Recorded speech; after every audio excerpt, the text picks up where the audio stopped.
Good morning students. आपका फिर से हमारे YouTube channel VIP online school में स्वागत है। तो आप सब बच्चों कैसे हो।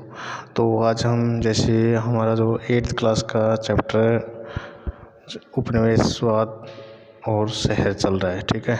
एक शाही परिवार की या एक शाही राजधानी की कहानी। अब है नई दिल्ली का निर्माण।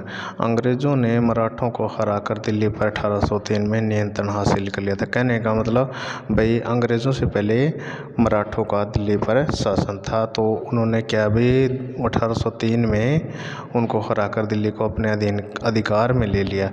चूँकि ब्रिटिश भारत की राजधानी कलकत्ता थी, इसलिए मुगल बादशाह को लाल किले में रहने की छूट मिली हुई थी। अब मैंने आपको पहले बोला था 1912 से पहले जो हमारी ब्रिटिश भारत की राजधानी कोलकाता थी। इसी कारण भाई हम बाद में 1912 में उन्होंने अपनी राजधानी।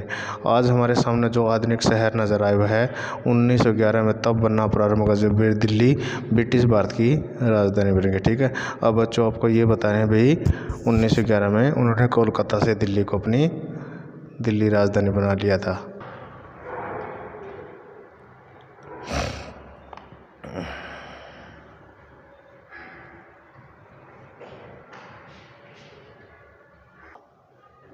अब क्या कह दिया, ऐसा दिल्ली में नहीं था, क्योंकि देखो मद्रास, बम्बई और कलकत्ता में क्या था, जो भाई भारतीय लोग थे वो गंदी बस्तियों में रहते थे, और जो अंग्रेज़ लोग थे वो क्या कहते हैं बहुत बड़ी बड़ी कोठियाँ बना कर रहते थे।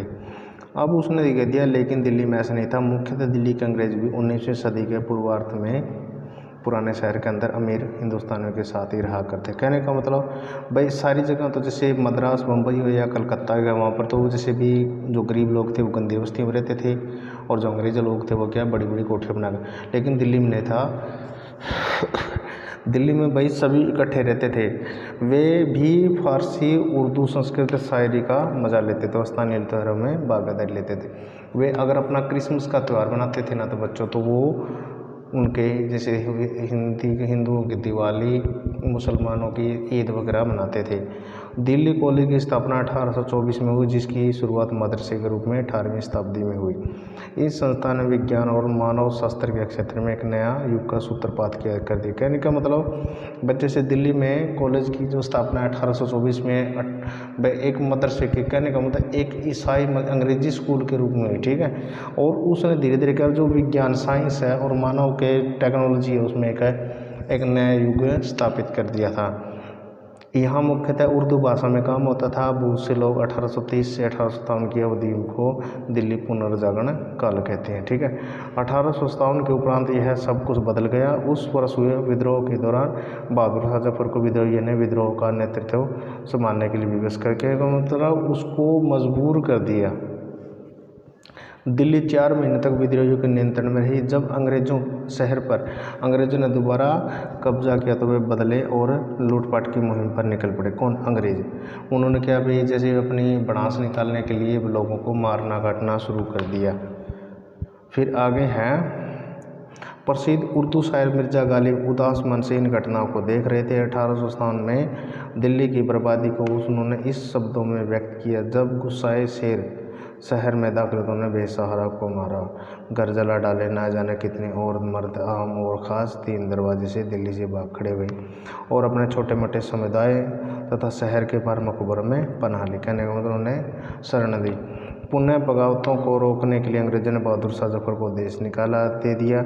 अंग्रेजों ने उन्हें रंगून, बर्मा, जो बर्मा की अब म्यांमार भेज दिया। उनके दरबार को बंद कर दिया। कई महल गिरा दिए गए, बागों को बंद कर दिया गया, ठीक है।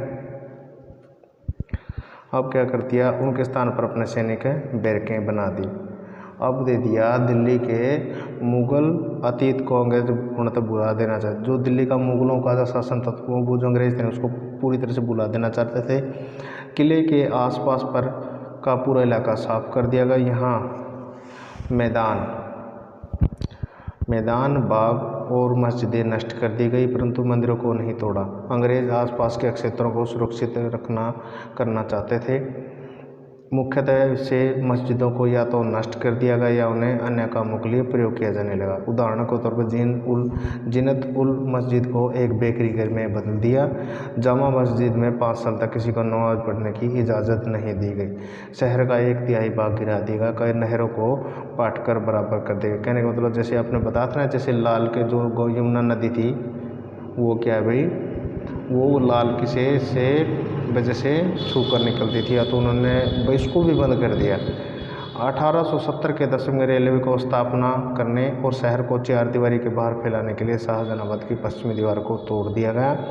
अब अंग्रेज उत्तर की ओर विकसित हुए विशाल सिविल लाइन्स क्षेत्र में रहने लगे। अब वे भारतीयों के साथ पुराने शहर में नहीं रहा करते थे। दिल्ली कॉलेज को एक स्कूल में बदल दिया गया और उसे 1877 में बंद कर दिया गया। पहले कब शुरू हुआ था, वो एक मदरसे के रूप में 1824 में हुआ था। ठीक है, अब उन्होंने क्या कर दिया, एक नई राजधानी की योजना बना ली।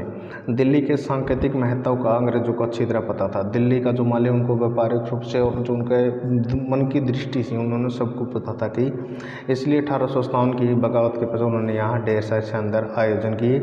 वायसराय लिटन ने रानी विक्टोरिया को भारत की जैसे भी रानी घोषित करने के लिए 1877 में एक दरबार का आयोजन किया गया। ब्रिटिश भारत की राजधानी अभी भी कलकत्ता ही थी, परंतु इस विशाल का दरबार का आयोजन दिल्ली में ही किया गया। इसकी क्या वजह रही होगी? विद्रोह के समय अंग्रेजों ने जान लिया था कि लोगों की नज़र में मुगल बादशाह का अभी भी महत्व बना हुआ है और वे उसे ही अपना मुखिया मानते हैं। इसलिए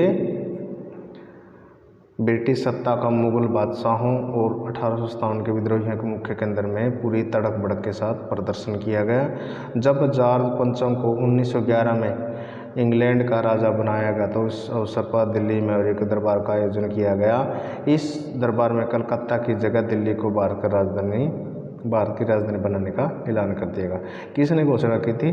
जॉर्ज पंचम ने। अब आ गया तत्कालिक शहर के दक्षिणी भाग में रायसीना पहाड़ी पर 10 वर्ग मील के क्षेत्र में नई दिल्ली का निर्माण किया गया। ठीक है, एडवर्ड लटियंस और हर्बर्ट बेकर नामक 2 वास्तुकारों को नई दिल्ली और उसकी इमारतों का डिजाइन तैयार करने का उत्तरदायित्व था। अब ये देख लो, एडवर्ड लटियंस और हर्बर्ट बेकर ने बनाया था नई दिल्ली का। नई दिल्ली स्थित है सरकारी परिसर 2 मील चौड़ा रास्ता, वायसराय के महल तक जाने का किंग्सवे वर्तमान राजपथ तथा उसके दोनों ओर सचिवालय की इमारतें निर्मित की गई। इन सरकारी इमारतों की बनावट में भारत के शाही इतिहास के अलग अलग समय की झलक नजर आती थी। तब भी इसका रूप मोटे तौर पर क्लासिकी यूनान का दिखाई पड़ता था। उदाहरण स्वरूप वायसराय पैलेस का केंद्रीय गुंबद सांची के बौद्ध स्तूप की बनावट पर आधारित था। नक्काशीदार जालियों और लाल भुरभुरे पत्थर की प्रेरणा मुगल वास्तुशिल्प से ली गई है, परंतु नई इमारतों में ब्रिटिश प्रभुत्व की झलक भी आवश्यक है। कहने का मतलब उन्होंने जैसे भी जो लिया था ना भाई अंग्रेजों को, कहने का जो अंग्रेजों ने जो भवन निर्माण किए थे उसका जो डिज़ाइन था पहले तो भाई जो मुगलों की स्थापत्य कला थी, कहने जो इमारतें तो उससे लिया गया था, लेकिन वे चाहते थे कि इसमें कुछ नया आधुनिकता हो उनकी तरह ही। नई दिल्ली का इसलिए वास्तुकारों ने इस बात का ध्यान रखा कि वायसराय का महल शाहजहाँ की जामा मस्जिद से ही ऊंचा हो। इस काम को कैसे किया जा सकता था? अब उसने कह दिया नई दिल्ली का निर्माण करने में लगभग 20 वर्ष लगे। मंशा एक ऐसा शहर बनाने की थी जो शाहजहानाबाद की तुलना में बिल्कुल अलग हो। उसमें भीड़ भरे मोहल्लों एवं संकरी गलियों के लिए कोई स्थान नहीं था। नई दिल्ली में सीधी चौड़ी सड़कों, विशाल परिसरों के मध्य बड़ी बड़ी इमारतों की कल्पना की गई थी। पुरानी दिल्ली में अफरा तफरी नजर आती थी।